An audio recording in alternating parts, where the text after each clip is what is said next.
আসসালামু আলাইকুম আরহামাতুল্লাহ।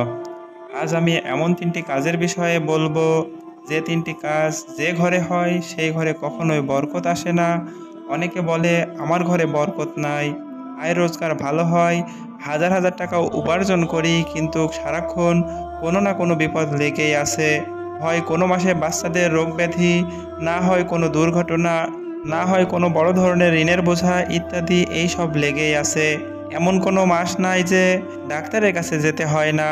আর এই সব কারণে আয় রোজগার ভালো হওয়া সত্ত্বেও মাস শেষে অভাব অনটন দেখা যায়। প্রিয় ভাই ও বোনেরা, আমরা জানি না কি কারণে ঘরের বরকত চলে যায়, তাই আমরা সেই সব কাজ করে বসি, যার ফলে আমাদের ঘরে বরকত থাকে না।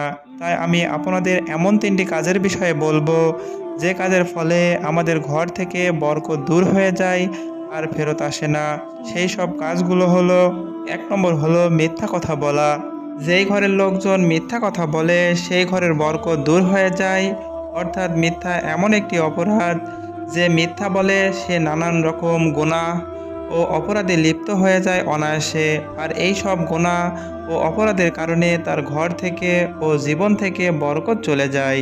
এক ব্যক্তি নবীজি সাল্লাল্লাহু আলাইহি ওয়াসাল্লামের নিকটে এসে আরজ করল, ইয়া রাসূলুল্লাহ, আমি অনেক গুনাহ ছাড়তে চাই কিন্তু পারি না।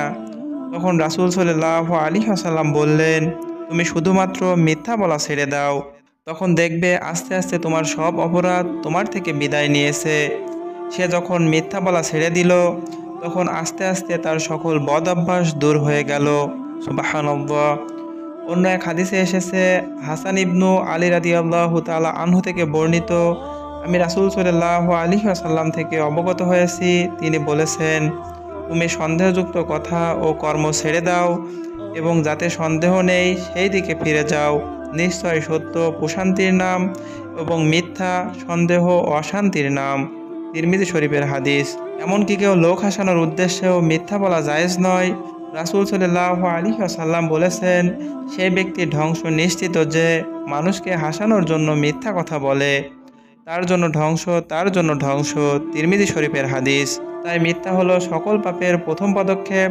তাই মিথ্যা থেকে বাঁচতে পারলে অনায়াসে আপনি অনেক গুনাহ থেকে বাঁচতে পারবেন এবং আপনার ঘরে বরকত আসবে ইনশাআল্লাহ।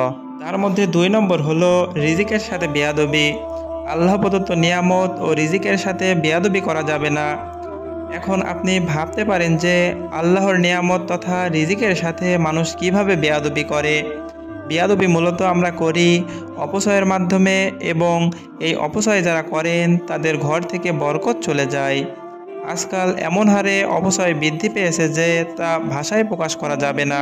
প্রয়োজন নেই, তারপরও স্বামীর ওপর এক প্রকার প্রেশার ক্রিয়েট করেই আমাদের অনেক মা বোনেরাই প্রয়োজনের অতিরিক্ত ড্রেস কিনে ঘর ভরিয়ে ফেলেছে।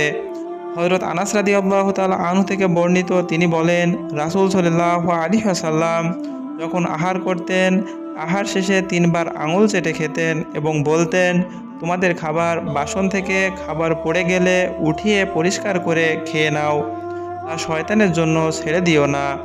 আবু দাউদের হাদিস।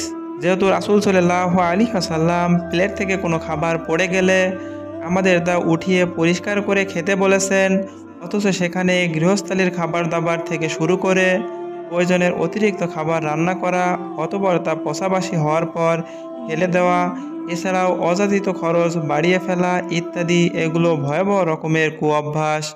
অর্থাৎ আয়োজন হয় বেশি, খাওয়া হয় কম, কিন্তু অপচয় হয় অনেক বেশি। চাইলে কিন্তু এই খাবারগুলো অপচয় না করে দরিদ্রের মাঝে প্যাকিং করে পাঠিয়ে দেওয়া যায়, যার কারণে বরকতসমূহ আমাদের ঘর থেকে চলে যায়। ৩ নম্বর হলো সকাল সকাল ঘুম থেকে না ওঠা এবং দুনিয়ার মোহে মত্ত হয়ে যাওয়া। মহান আল্লাহ তাআলা বলেন, হে মুমিনগণ, তোমাদের ধন সম্পদ ও সন্তান সন্ততি যেন তোমাদেরকে আল্লাহর স্মরণ থেকে গাফেল না করে। যারা এ কারণে গাফেল হয় তারাই তো ক্ষতিগ্রস্ত। সূরা মুনাফিকুন আয়াত ৯। যারা নামাজ না পড়ে, আয় রোজগার বরকত কামনা করে, তারা মূলত বোকার স্বর্গে বসবাস করে। যে ঘরে নামাজ নেই সেই ঘরে যতই আয় রোজগার হোক না কেন, সেই ঘরে বরকত থাকে না।